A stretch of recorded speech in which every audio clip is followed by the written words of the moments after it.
Un espacio dirigido a la reflexión y análisis sobre el magisterio social de la Iglesia. Un panel de altura que discute la realidad actual guiado por los documentos magisteriales. Los expertos ya están listos para arrancar tu programa Iglesia, Estado y Sociedad.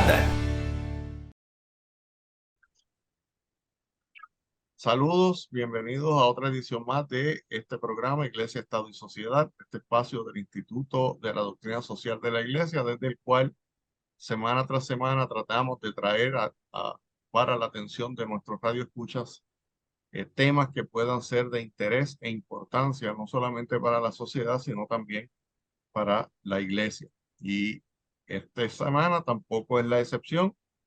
Nos acompaña por la enésima vez nuestra monjita favorita, Sor Alejandra Matilde, de las Hermanas Dominicas de Fátima, que estamos a punto de convertirla en panelista regular del programa. Ella no lo sabe, pero estamos así de cerca de convertirla en panelista regular. Sor Alejandra, gracias por estar aquí con nosotros. A ustedes por invitarme, de verdad que sí, me lo disfruto mucho y agradecida. Y también me acompaña mi querido amigo y compañero profesor Fernando Pacheco Valcourt. Fernando, gracias por estar aquí también. Gracias Israel, gracias Sora Alejandra y al público que siempre se da cita en este ratito. Así que es un placer. Saludos. En el programa pasado, mientras comentábamos Fernando y yo acerca del sínodo el sínodo de los obispos que comenzaba la pasada semana, surgió el tema, ¿verdad?, de la necesidad que hay de conocer mejor lo que nuestra iglesia ofrece, y también un tema importante que sé que se está discutiendo en el sínodo, que es cómo respetar y valorar el bautismo de las féminas, como bautizadas que son con pleno y total derecho.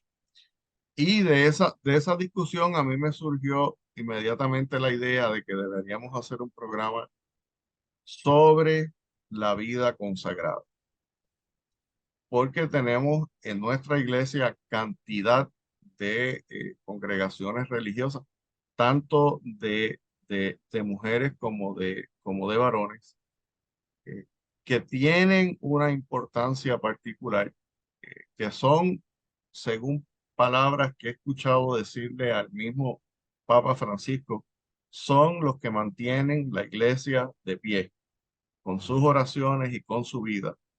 Y me di cuenta de que quizás conocemos mucho y sabemos poco de qué es que se trata esto de la vida consagrada, ¿verdad?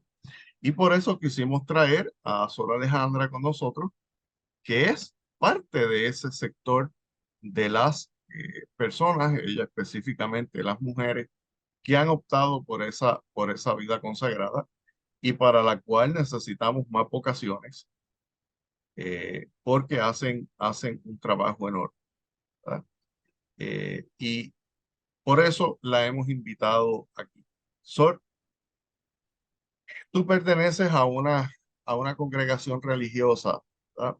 ¿Qué es eso de la vida consagrada? ¿De qué se trata cuando hablamos de vida consagrada? Vida consagrada es sencillamente cristianos dentro del pueblo santo de Dios que hemos sentido que el Señor nos llama a una vida y poder decir de algún modo particular, ¿no? ¿Por qué? Porque todos desde el bautismo somos llamados. Así que unos llamados al matrimonio, unos llamados al sacerdocio y otros llamados a continuar esta vida como bautizados y bautizadas desde un estilo particular, con un carisma particular. En el caso de lo que son las congregaciones religiosas, igual que los institutos seculares, somos hombres y mujeres que nos congregamos bajo una misma casa, en el caso de los religiosos y religiosas, viviendo un carisma, ¿verdad? Un estilo de vida iluminado, animado por el Espíritu Santo. De igual manera, los institutos seculares viven, algunos tienen la posibilidad de vivir en comunidad, si no viven desde sus hogares, pero igual movidos por un carisma particular, y hay otras expresiones de vida consagradas, laicales, como la virginidad consagrada y otras experiencias que el Espíritu ha suscitado de manera especial en los últimos años en la iglesia, donde hombres y mujeres también consagran su vida totalmente a Dios, por decir de alguna manera, porque el casado también consagra su vida totalmente a Dios, ¿verdad? Del matrimonio, desde el sacramento matrimonial, pero en el caso de los consagrados, por eso recalco lo que es un carisma propiamente, lo que son unos votos religiosos que nos ayudan a vivir de alguna, ¿verdad? Por decir de algún modo, en plenitud el bautismo, la realización del bautismo en nuestra vida. Muy bien. Fernando, ¿tienes alguna pregunta? Sí, ahí, Sora Alejandra, para el público que nos escucha, que a veces se escuchan diferentes terminologías, hermana, monja, religiosa, si nos pudiera abundar un poquito sobre cuál es el rol de cada uno y cuáles son las diferencias que se pueden dar ahí, similitudes del mismo modo.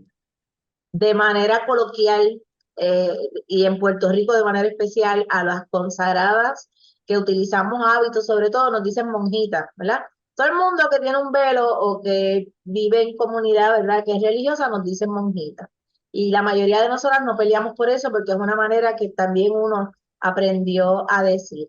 Pero la diferencia que existe es que las monjas viven en monasterios, ¿verdad? Y que es un monasterio, una casa de consagradas, ¿verdad? De monjas que se dedican a la oración y de manera particular lo que es la contemplación. Así en Puerto Rico existen varios monasterios de clausura. Dominicas en Manatí, dominicas del Monasterio Madre de Dios, hay carmelitas en Mayagüez y carmelitas en Trujillo Alto, hay esclavas de la Eucaristía, que es una congregación española que está en un monasterio en Atillo, están las Clarisas, que están en Aguas Buenas y están en Villalba, las que pertenecen a la diócesis de Ponce, y no creo que se me quede ninguna más, pues son mujeres que se dedican a la contemplación, viven en un monasterio. Hay también estas mujeres viven en clausura, apartadas del mundo, y en Puerto Rico todas ellas utilizan el signo de la reja, ¿no? La división del, ¿verdad?, del mundo y lo que es la vida que ellas llevan. Pero ¿qué vive una monja? Pues lava, plancha, cocina, reza y hace vida de familia ahí, todas juntas, enamoradas de Jesucristo, locas por Jesucristo, pues se encierran, ¿verdad?, en una vida monástica de oración, de contemplación, donde la vida es más, pudiéramos decir, pausada, donde los cantos de la liturgia de las horas, lo que es la oración, pues les ayuda a vivirlo de una manera más radical, el estar en esa modo de vida de estar en un monasterio. En Puerto Rico también hay una experiencia que nació hace unos años, que son las hermanas de la ternura, hijas de Santa María de la Ternura, que están en la diócesis de Caguas, pues ellas no tienen clausura, sin embargo usan un hábito muy similar a las de clausura, que es bastante cubierto, y su vida también es de oración, aunque hay la acogida en su hogar, no hay reja, es una casa mucho más familiar como las conocemos, ¿no? Si llegas te reciben y lo demás. Entonces estamos las de vida activa, porque está la vida contemplativa, las monjas que viven en los monasterios y las hermanas de vida activa que vivimos en una casita que le podemos llamar convento, como la mayoría le llamamos, las franciscanas le llaman fraternidad y así muchos otros modos de llamarle, pero es una casita donde las hermanas en pequeñas comunidades, ¿verdad?, viven esta experiencia de lo que es vivir los votos. A estas nos llaman hermanas, consagradas, sisters, dependiendo de donde sea el origen de nuestras comunidades. Pero nos identifica eso, el vivir en comunidad, la vida de oración, y en el caso de las contemplativas, esa vida de oración es completa, toda la vida es alrededor del silencio, lo que es los rezos, y la nuestra, pues rezamos, porque todas las consagradas, pues tenemos nuestros espacios de oración, pero la combinamos con el apostolado. Y ahí entonces donde hay las diferencias de las familias religiosas, las que son enfermeras, las que son maestras, que tienen escuelas, las que trabajamos más que nada en la comunidad de la pastoral. Nosotras las dominicas de Fátima trabajamos en la evangelización de la familia, así que por ahí nos colamos entre las parroquias, las comunidades, y lo que nos va a diferenciar es el estilo de trabajo que realizamos. De igual manera, la expresión de cómo vestimos, que tiene que ver mucho con lo que es el voto también de la pobreza, de desprendernos del todo. Así que las órdenes religiosas, sobre todo las más antiguas, tenían unos hábitos que las distinguían unas de otras, Pues nosotras, las dominicas de Fátima, mantenemos el santo hábito dominico blanco con velo negro, aunque nosotras lo usamos blanco por la calor, un hábito tradicional, manga larga, largo, pero hay hermanas que muy bien trabajan en colegios, en hospitales, en asilos, que no necesariamente utilizan un signo externo para ser identificadas o para hacerse conocer en dónde están. Sencillamente visten como cualquier mujer seglar con una falda o un pantalón o cabello largo, corto, porque la consagración va más allá del signo exterior. La consagración, ¿verdad?, viene del interior y del alma, y lo que llevemos puesto, sea una cruz, sea un hábito largo o corto, sea blanco, negro, azul, marrón, es la expresión de lo que somos y vivimos, y cada una y cada familia religiosa pues lo va a expresar como buenamente lo hayan orado, reflexionado y entendido. Fíjate, Sor, me llama mucho la atención el que el hilo conductor de todas las distintas formas de llevar la vida consagrada, todas de una u otra manera conllevan la vida en comunidad, la comunión de hermanos. Y eso me parece significativo porque de eso es que se trata ser iglesia, ¿verdad? Vivir la comunión de todos como hermanos. Y hasta cierto punto en el sínodo que mientras hablamos aquí se está realizando en Roma, parte de lo que se quiere tratar y atender en ese sínodo es el asunto de la comunión, ¿verdad? Que no quiere decir que siempre todos vamos a estar de acuerdo en todo, porque supongo que dentro de esa vida comunitaria ustedes tendrán grandes alegrías, grandes tristezas, grandes diferencias, tal y como pasa en cualquier comunidad y como es de esperarse que suceda en la iglesia. Me gustaría que nos abundaras un poquito más de esa experiencia de vida en comunidad. A mí una de las cosas que me llamó la atención de la vida consagrada fue la vida comunitaria. Eh, yo de chiquita me gustaban mucho las familias grandes, en mi casa éramos solo tres, pero cuando nos uníamos todos los primos, era como un bayú, y a mí ese ambiente de fiesta, de alboroto, de mucha gente hablando, me gusta, pero desde chiquita me gustaba mucho. Y de igual manera, cuando empecé a participar de las cosas de la iglesia, esa experiencia de estar con los otros, y el ver que estas mujeres que eran de varias congregaciones, porque soy de Vega Baja y habían varias parroquias donde vivían varias comunidades religiosas, el verlas y ver que vivían en comunidad, ver su alegría, ver la diversidad, ver que las cambiaban. Este año había una y venía otra, pero seguían siendo las hermanas, viven en la misma casa, seguían haciendo el apostolado. A mí eso me llamó mucho la atención. Y ciertamente es un factor importante de lo que es la vida consagrada, es la vida de comunidad. Tanto es así que cuando les empezaba a hablar ahorita de los institutos seculares, ellos que viven cada uno en su espacio, en su casa, con sus familiares y demás, tienen muchos de ellos opciones para vivir en comunidad, y si no, tienen días de encuentro, porque lo que los mueve es un mismo carisma, así que se encuentran como familia de espiritualidad carismática. Ese es un don de la iglesia, la comunidad. La Santísima Trinidad es comunidad, y el llamado es que podamos vivir, ¿verdad?, como verdaderos hermanos y en comunidad. Fácil, como bien tú decías, Israel, pues no es. No es, pero porque somos humanas, en el caso de mi comunidad, porque somos mujeres con todo lo que implica ser mujer, con los días más grises y los días más brillantes, y mientras una se levantó y virada, la otra está más feliz que nunca, la otra quiere estar en silencio y la otra está inquieta, exactamente como pasa en las casas. Yo me siento en el convento igual que me sentía en casa de mami, papi y mis hermanas. Esa es la experiencia, una experiencia de familia, de comunidad, de encuentro, de relación, que no es imposible de vivir. Ciertamente tenemos que vencernos a nosotros mismos, al orgullo, a la vanidad, al egoísmo, de verdad, de hacer mi proyecto personal, de hacer solamente mis cosas. Y eso es lo hermoso de la vocación, así como la vocación matrimonial, que se ponen en común el hombre y la mujer para crear un proyecto juntos. En la experiencia comunitaria nos ponemos en común, este grupo de hermanas, para juntas hacer un proyecto de salvación. Y ciertamente es un reto, pero es un reto hermoso, y que a través de los siglos se ha logrado. Yo creo que los retos de hoy es que este mundo nos jala a veces por los muchos trabajos, los muchos compromisos, vamos llegando y yo digo que ya no nos hacen con la misma madera que hacían a las hermanas de antes, así que venimos con mucha cosita que se nos va pegando, pero el Señor nos va ayudando porque el llamado, yo digo que originalmente somos hechos para esto, para la vida en relación y para la vida en comunión. Así que es como retomar este llamado original de ser comunidad. Trabajo siempre va a dar. A mí en mi caso, cuando más acostumbrada estoy a un lugar, ups, me cambiaron. Y entonces yo digo, otra vez empezar de cero, otra vez conocer gente nueva en un apostolado, otra vez empezar una misión, pero en nuestro caso, que tenemos un corazón muy misionero, en nuestro carisma de ir a la familia, pues un don también. Y el regalo de las hermanas que te ayudan a acoplarte a este nuevo espacio, la acogida que me dan, el que ciertamente no ando sola, soy parte de una gran familia de las hermanas dominicas de Fátima y donde quiera que haya una dominica de Fátima, está mi hermano. Somos poquitas, somos una congregación puertorriqueña, somos 100, 104 quizás, y es tan bonito que todas nos conocemos, que todas nos relacionamos de una manera u otra, hasta las que están fuera porque vienen, y esa experiencia, por lo menos en mi caso, me regala esa intimidad de familia que creo que siempre añoré tener y la tengo con mi congregación.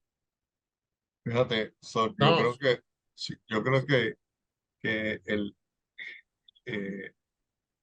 las congregaciones religiosas en su vida comunitaria deberían servirnos de faro a nosotros los laicos de a pie, como yo le llamo, ¿verdad?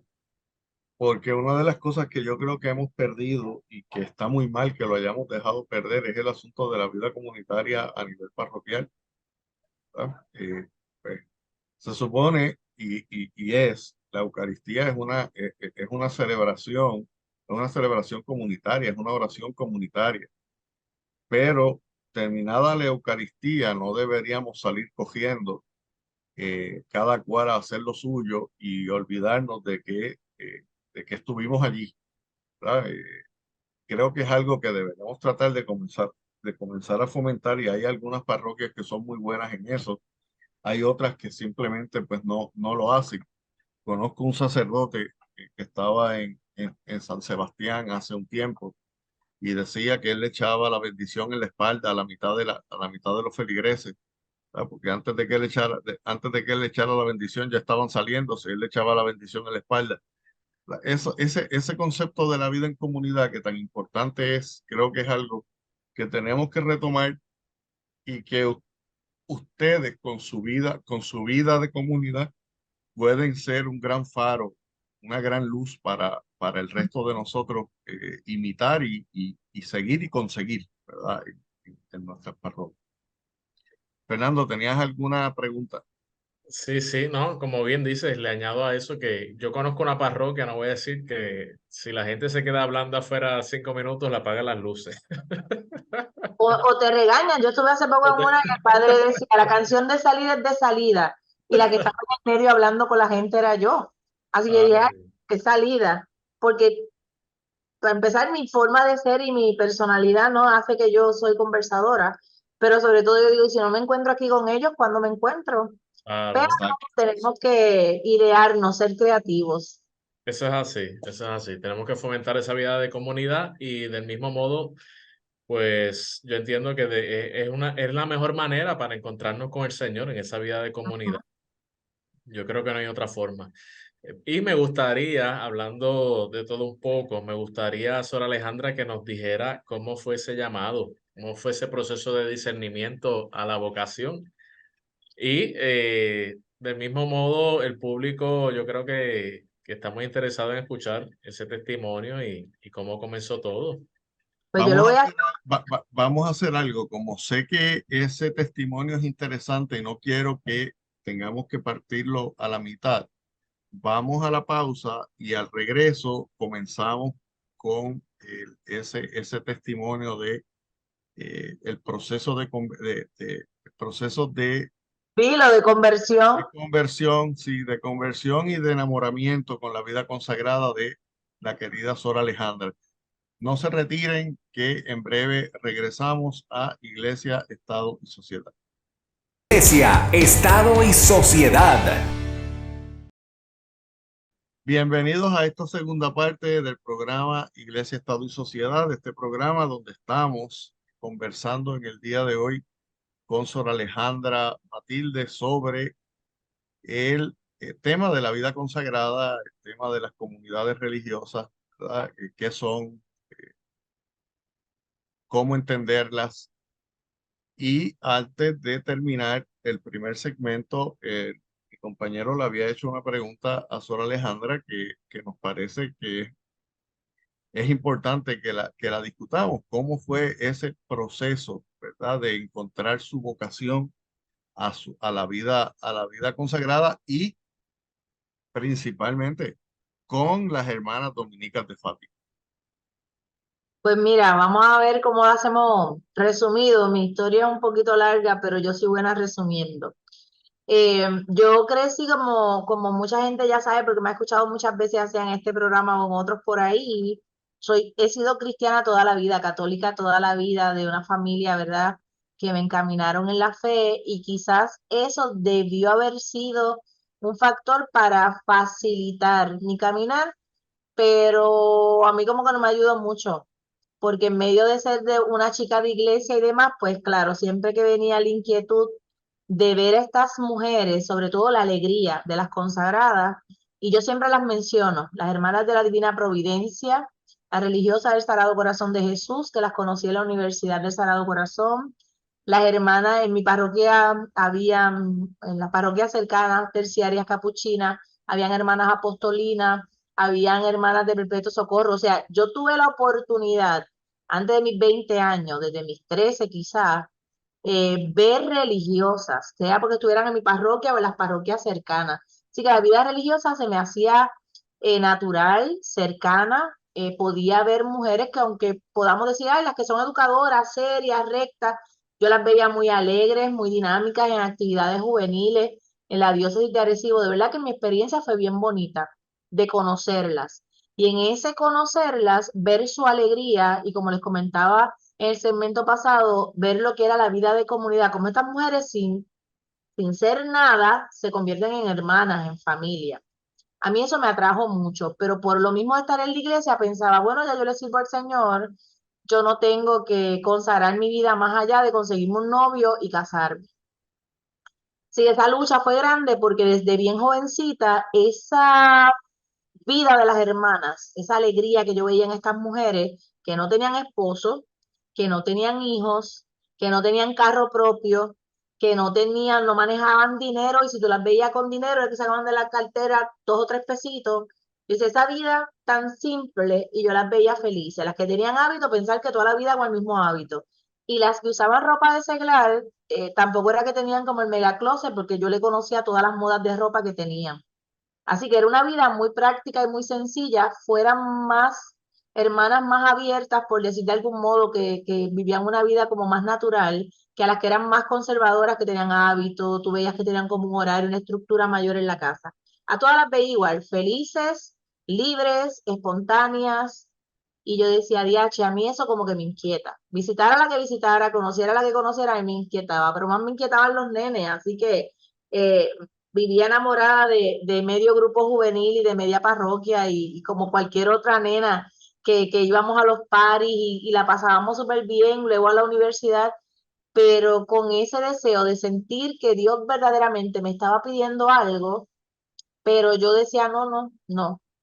Me marcó mucho hacer una experiencia en el proyecto de obras misionales Verano Misionero, me marcó mucho. Fui a Perú 2 meses, y la experiencia de contacto con una pobreza grande, luego visitar República Dominicana, luego a través de las Dominicas de Fátima, de la cual soy religiosa hoy, conocer el país de Haití, fueron experiencias bien drásticas, que yo sentía que el Señor me pedía algo más. Era como que más, más, más.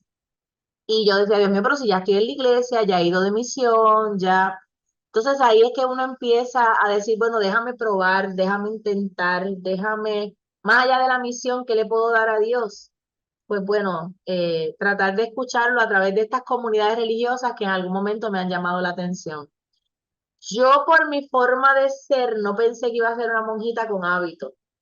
Así que de todas esas monjitas que estaban en mi pueblo o los pueblos vecinos, las de Fátima estaban en mi parroquia, las dominicas de Fátima. Yo decía, no, con las de Fátima no, porque ellas están tapadas de pies a cabeza y solo se les ve un chispito el pelo, la cara y las manos. De ahí en fuera, esas mujeres están tapadas. Pues bueno, el Señor sabía. Yo quería ser de las que tal vez usaban pantalones, de las que se tapaban las canitas, y los proyectos misioneros que ellas hacían. Yo decía, bueno, en escuela no me veo, pero quizás en algún país de misión.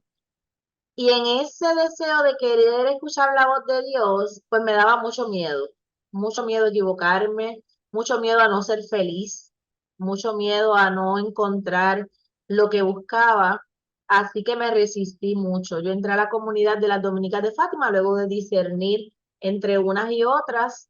Esas comunidades que ahorita les mencionaba fueron muy diligentes a decir, mira, con nosotras no es, así que no me chuparon para su comunidad.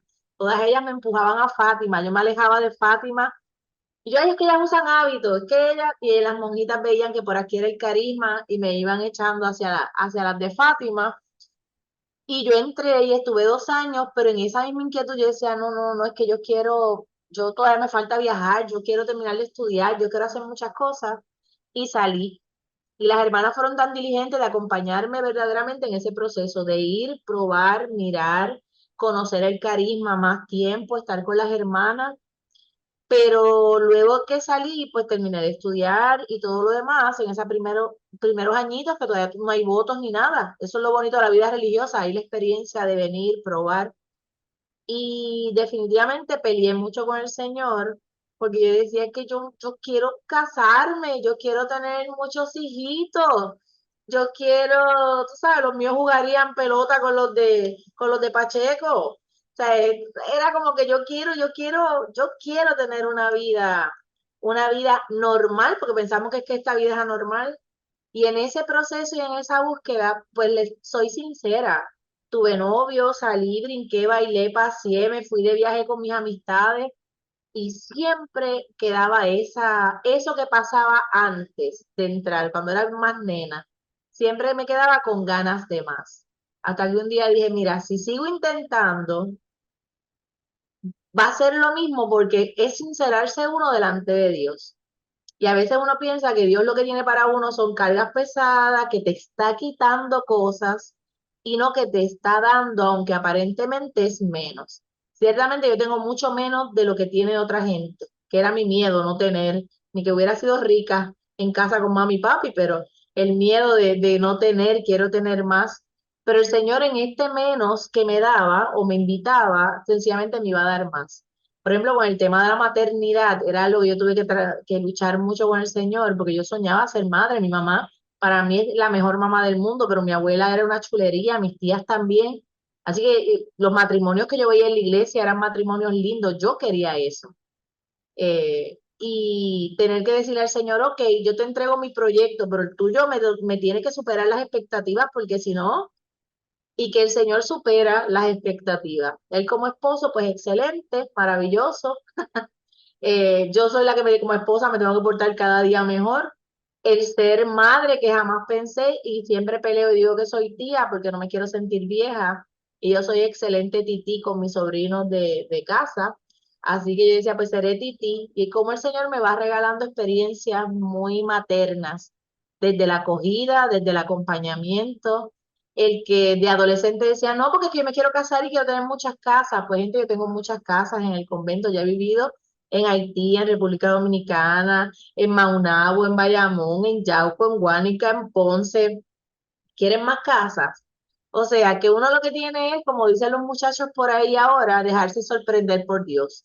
Y ciertamente Dios sorprende. Así que no fue que tuve una mala experiencia con un novio, porque eso no fue lo que pasó. No fue que una suegra me trató mal, no fue que tuve miedo. No, no, por el contrario, me atraía tanto esa otra vida y el Señor tuvo que luchar mucho para esta.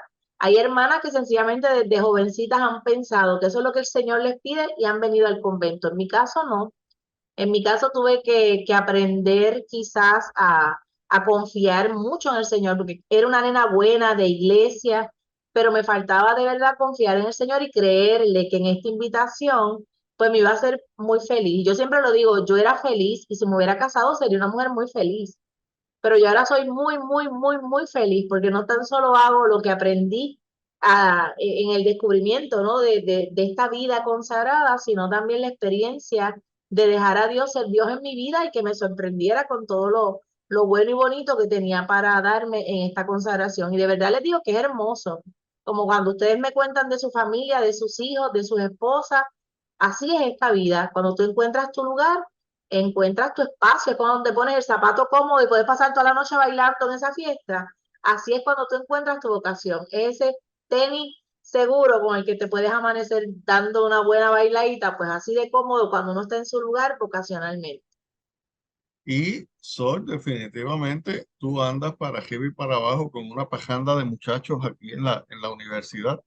Así que literalmente los hijos te sobran, ¿verdad? Me sobran y me vuelven loca también, como muchas mamás por ahí. Lo sé porque hemos tenido largas conversaciones al respecto. Sol, te quería preguntar, ¿cuál fue la reacción de tu familia cuando tú les manifestaste que querías entrar a la vida consagrada? Porque sabemos de muchas historias de familias que le ponen cortapisas y le sirven de piedra de tropiezo en lugar de fomentar la vocación. ¿Cuál fue tu experiencia en tu familia? Pues sabes que en mi casa, como las religiosas eran cercanas, no hubo mucho, hubo apoyo, por decir de alguna manera mi familia me apoyó, pero les contaba que yo entré y salí. Así que cuando yo digo de regresar, ahí es donde todo el mundo dice, ya tú probaste, ya se supone que hubieras descartado esa opción de vida. Y yo también creía que la había descartado, porque dije, no, son lindas, son buenas, pero yo quiero más, yo quiero vivir otra cosa. Y ahí fue donde todo el mundo como que dudó. Y ahí fue difícil porque ahí el párroco no me quería apoyar, las amigas no me querían, como que dudaron de mí, mi familia también. Mi mamá me habló, mi mamá es una mujer muy de fe, me habló muy fuerte, o sea, me decía, esta es la definitiva, ¿por qué? Porque ya había entrado, había intentado esta vida, entendí que no era para mí o no era el momento, pero decía, no, estoy muy jovencita. Luego tuve novio con posibilidad de matrimonio y todo lo demás, y ahí mi mamá entonces dijo, mira, la vida es seria, hay que coger las cosas en serio. Y ahí yo tragué hondo porque dije, diantre, es verdad, hay que coger las cosas en serio. Y gracias a Dios, a pesar de que fue difícil esa segunda oportunidad donde dudaron de mí, fue hermoso que me cuestionaran.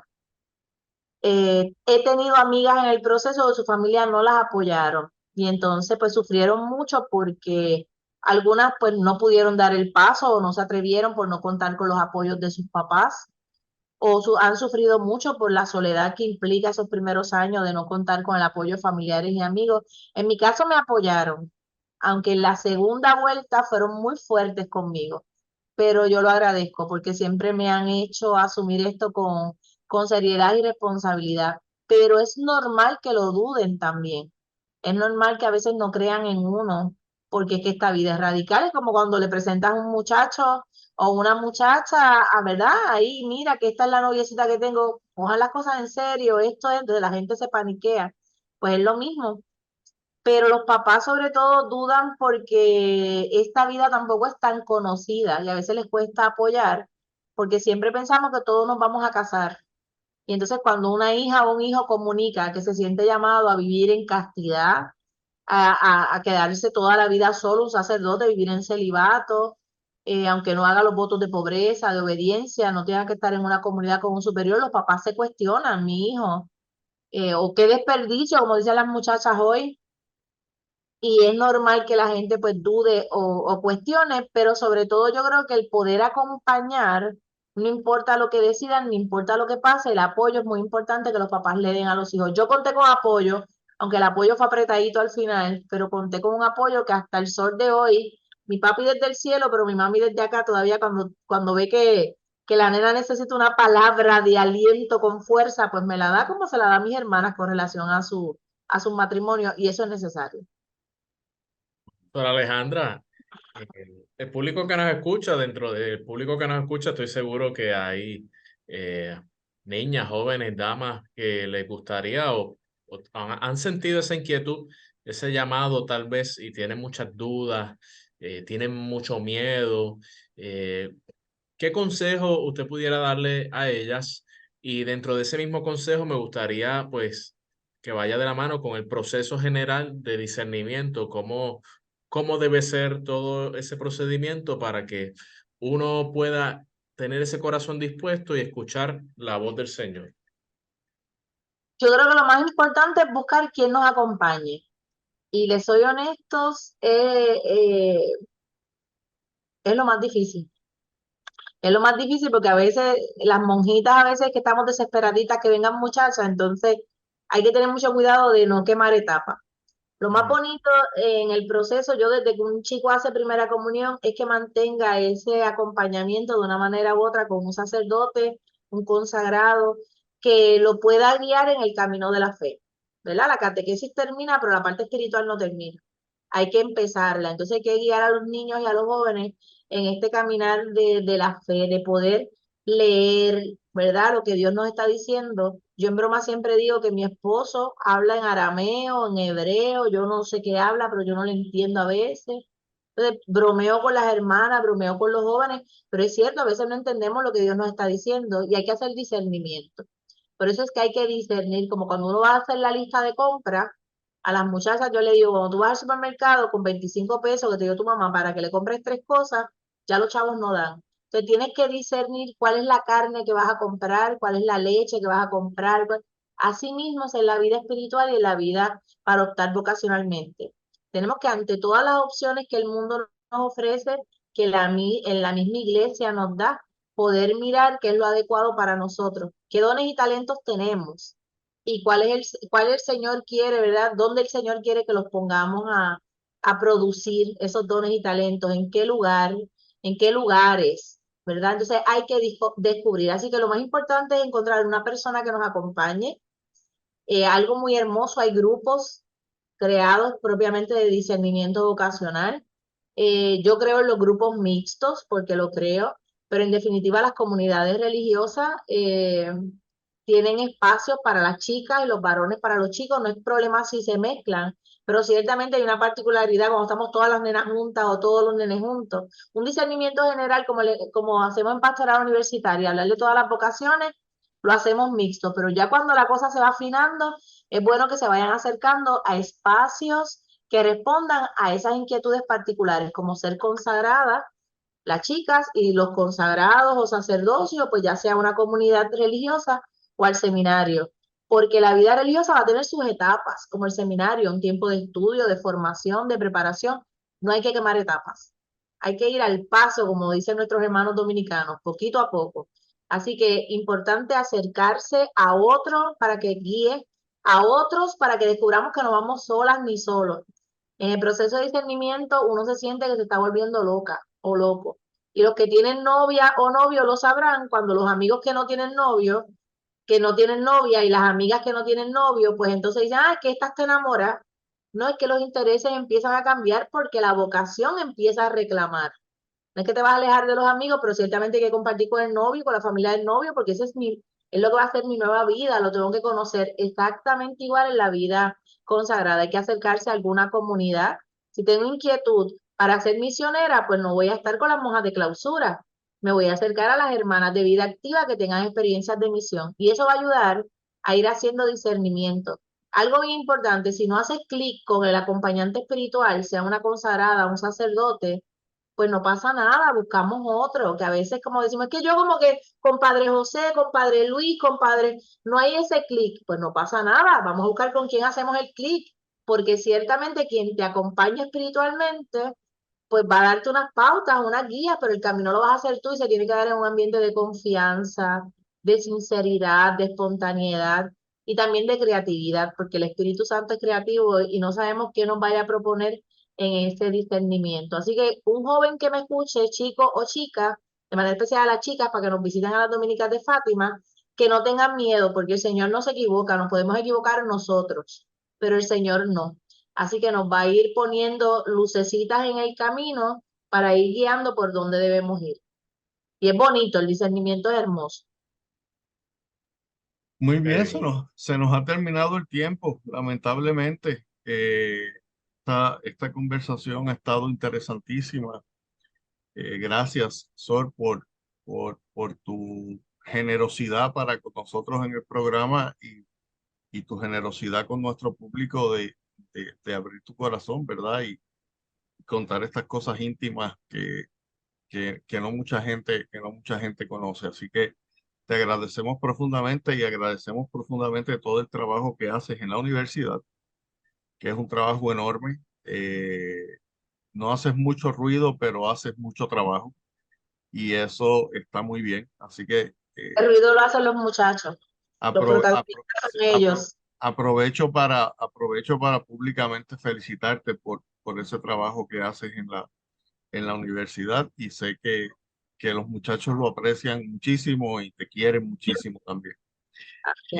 Y a nuestro público, pues exhortarlos a que continuemos en oración para que sigan surgiendo entre nuestros jóvenes esas vocaciones sacerdotales, vocaciones a la vida consagrada, femenina, masculina, y que oremos, pero que también no nos quedemos solamente en la oración, sino que pongamos nuestro grano de arena para que ese joven que vemos que puede, o esa joven que puede tener algún tipo de inquietud vocacional, pues nosotros sirvamos para encaminarlos hacia alguien que pueda guiarlos y tal vez ese referido rinda fruto. Y que Fernando, no tengan miedo, porque el Señor no nos quiere cambiar. Madre Dominga, mi fundadora, decía que ante Dios somos los que somos, ante Dios soy lo que soy. Así que el Señor te llama con lo que eres, y eso es lo que le vamos a dar, así como en el matrimonio.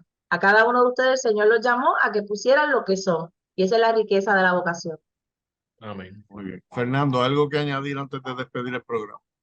No, precisamente iba a decir eso al público que nos escucha. No tengamos miedo, cada cual tiene su lugar en este mundo y el Señor nos pensó desde antes del seno materno, así que es cuestión de seguir ese discernimiento, oración y estar en comunidad para escuchar la voz del Señor, para cumplir esa misión particular que Él quiere que cumplamos y que vamos a ser plenamente felices cumpliéndola, como dice Sora Alejandra. Muy bien, pues sin más, despedimos el programa y los esperamos en la semana próxima en otra edición más de Iglesia, Estado y Sociedad. Que tengan muy buen día. Buen día. Iglesia, Estado y Sociedad es una producción del Instituto de Doctrina Social de la Iglesia de la Pontificia Universidad Católica de Puerto Rico. Tienes una cita la próxima semana a esta misma hora, porque el análisis y la reflexión continúan. Iglesia, Estado y Sociedad, una producción de la Pontificia Universidad Católica de Puerto Rico.